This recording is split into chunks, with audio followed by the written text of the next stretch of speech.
You're folding laundry, no one is home, and you're mid-argument with someone who isn't there. Not a memory, a rehearsal. You're delivering the comeback you didn't say 3 years ago, and this time it lands perfectly. Your voice changes when you say their line. It changes again when you say yours. You've cast both roles. You've written the script. You're the director, the actor, and the audience, all in an empty kitchen. Then you catch yourself. You go quiet, slightly embarrassed, like you were caught doing something private, even though you're the only one who exists in this room. Here's what almost nobody tells you about that moment. Self-help culture sold you a comfortable lie about it. It told you that talking to yourself is a sign of self-awareness, a confidence hack. Athletes do it, CEOs do it. Just narrate your own greatness out loud and you'll believe it eventually. That's not what's happening in your kitchen. What's happening in your kitchen is a hearing, a private tribunal, and you are not the judge. You're the defendant, the prosecutor, and the witness for the defense, running the same case on a loop because some version of it never got resolved in the real world. This isn't about confidence. This is about an audience you can't turn off. Because here's the uncomfortable architecture underneath all of it. Your inner voice was never fully yours. It was installed, piece by piece, sentence by sentence, by every person who ever had leverage over your safety, your belonging, or your self-image. A parent's tone when you failed, a teacher's sigh, a group chat that went quiet after you said something. Your brain didn't file those as memories, it filed them as future risk, and it built a permanent internal committee to make sure that risk never happens again. That committee doesn't sleep, it doesn't clock out when you're alone. In fact, it gets louder when you're alone, because alone is the only place it's allowed to rehearse without consequences. So when you talk to yourself in an empty room, you're not being self-aware. You're in session. You're litigating a case with people who aren't present, using arguments they'll never hear, trying to win a verdict that was never actually up for appeal. And I want you to sit with that, because it changes everything about what you thought that habit meant. There are two very different people who talk to themselves when no one's watching, and from the outside they look identical. One is quietly building a prison, the other is quietly building an exit. Same behavior, opposite direction. And most people have no idea which one they're doing, because nobody ever taught you to tell the difference. I'm going to give you that distinction, but not yet. First, you need to understand the machinery underneath both versions, because without the machinery, the distinction won't stick. It'll just be another fact you nod at and forget by tomorrow. Start here. Your brain didn't evolve to think silently. Silent thought is a late upgrade. Children talk to themselves constantly, out loud, while they play, while they solve problems, while they navigate a task that's slightly too hard for them. Developmental psychologists call this private speech.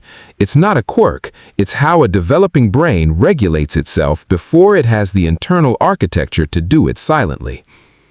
Over time, that private speech goes underground. It gets quieter, faster, more compressed, until it becomes what you call thinking. But here's the part they don't put in the parenting books. That private speech doesn't disappear under pressure. It resurfaces. The moment your cognitive load spikes, the moment a task gets emotionally loaded instead of just difficult, your brain reverts to the earlier setting. It externalizes again. That's why you talk out loud when you're overwhelmed, when you're rehearsing a hard conversation, when you're replaying a mistake. Your executive function is under strain, and speech is the oldest, most reliable tool your brain has for imposing order on chaos. So the first uncomfortable truth is this. The volume of your self-talk is a direct readout of how much unresolved pressure you're carrying. People who talk to themselves the most are not the most unstable people in the room. They're often the ones absorbing the most invisible load, with the least outside support to process it. That's mechanism 1, self-talk as regulation under pressure. Mechanism 2 is where it gets darker. Ready? Your brain doesn't just simulate the future to plan it. It simulates the future to control the fear of not knowing it. Every time you rehearse a confrontation that hasn't happened, a version of a promotion conversation you haven't had, a breakup you haven't delivered, you're not actually preparing. You're trying to collapse uncertainty into a script your nervous system can survive. Real life doesn't follow scripts, but your nervous system doesn't care. It will accept a fake resolution if a real one isn't available yet, because a fake resolution still lowers the alarm signal in your body, even for a few minutes. This is why the fantasy argument in your kitchen always ends in your favor, not because you're delusional, because your nervous system built it specifically to end that way. It's not information, it's sedation.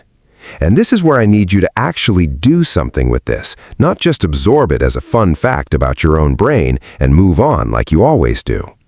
If you've made it this far, subscribe, because the next part of this is the mechanism most people never get named to them in their entire life, and I break these down every week for people who are done being managed by systems they can't see.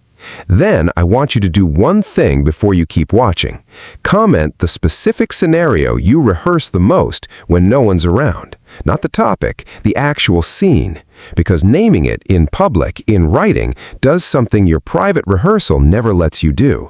It exposes the script to daylight, and scripts lose power the moment they're seen by someone other than the internal committee that wrote them. Now, mechanism 3, the one that actually explains why you go quiet when you catch yourself.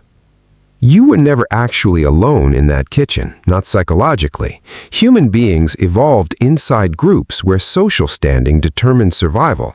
Exile meant death, so your brain built a permanent internal audience, a simulated panel of the people whose approval once kept you safe, and it runs that panel continuously, even in an empty room, because your nervous system has never fully believed you're safe from social judgment, even when there's genuinely no one there. That's why you flinched, not because talking to yourself is inherently strange, because some part of you believed for a second that the internal audience had become a real one. That's not embarrassment, that's a threat detection system doing its job a few decades too late, still protecting you from a tribe that stopped having power over you years ago. Here's the part that should actually unsettle you. Most of the voices in that internal audience aren't even accurate anymore. They're outdated recordings. The friend who criticized you in 9th grade is not sitting in judgment of your laundry folding technique, but your nervous system never got the memo that the recording expired. It just keeps playing it at full volume whenever you're vulnerable enough for it to slip out audibly. So now you have the 3 mechanisms: regulation under pressure, fake resolution to lower threat signal, and outdated internal audience running a permanent trial.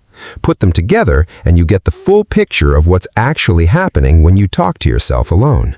You are not weak, you are not unstable, you are running old survival software on a body that no longer needs it, in a world that stopped grading you on the terms it was built for. Now, back to the distinction I promised you, the prison builder versus the exit builder. The prison builder rehearses the same scene verbatim for years. Same accusation, same comeback, same outcome. Nothing changes except how tired they get of hearing it. That's not processing. That's a loop with no exit ramp, and every rehearsal reinforces the original wound instead of resolving it. If your self-talk is a rerun, you're not healing anything. You're refreshing the injury on a schedule, keeping it exactly as raw as the day it happened, disguised as working through it. The exit builder does something different, whether they know it or not. Each rehearsal shifts slightly. The response gets calmer. The stakes get smaller. Eventually, the scene stops needing to be run at all because the nervous system has metabolized what it was protecting against. That's the difference. Not whether you talk to yourself, whether the scene evolves or repeats.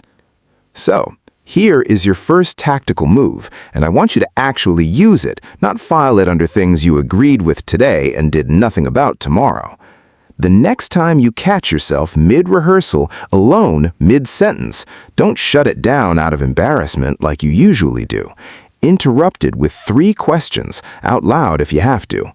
Whose voice am I actually using right now? What is this rehearsal protecting me from feeling? And would I still need to say this if I knew with total certainty that no one would ever judge me for the outcome? That third question is the one that breaks the loop, because most rehearsals only exist to survive an audience. Remove the audience, even hypothetically, and half your scripts collapse instantly because they were never about the content. They were about the fear of being seen badly. Do this enough times and something shifts. You stop rehearsing to win an argument with a ghost. You start using that same private speech to actually regulate yourself in real time, in real situations, with real people, which is what it was designed for in the first place, before the world taught you to fear being witnessed. Here's your walkaway, and it's not comfortable, but it's accurate. You were taught that talking to yourself is either a quirky habit or a confidence trick. Neither is true. It's a live feed into which court case your nervous system is still running without your permission, using judges who retired from your life years ago. The goal was never to stop talking to yourself. The goal is to notice whose voice is actually speaking, and to stop handing your internal courtroom over to people who no longer have jurisdiction over who you're allowed to become. That's not a self-help mantra. That's a maintenance manual for the machine you've been running on autopilot your entire life. Most people never get handed it. You just did.